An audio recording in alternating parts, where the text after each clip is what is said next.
వేంపల్లె మండలం ఇడుపులపాయలోని ట్రిపుల్ ఐటీలో గంజాయి కలకలం రేగింది.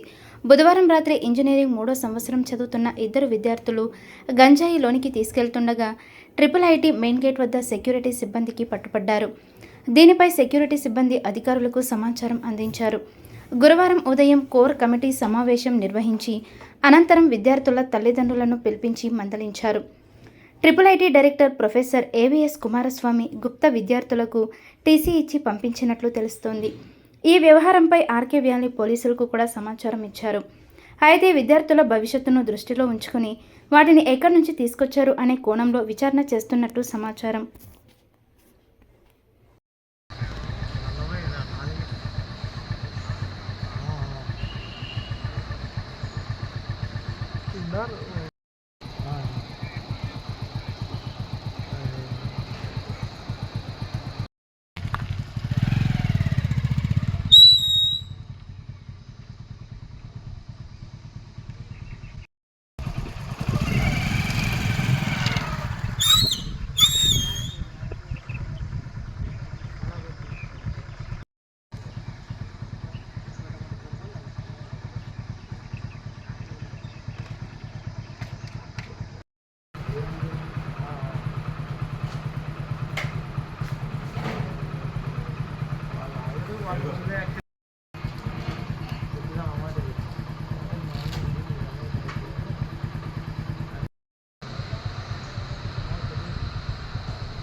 Benar.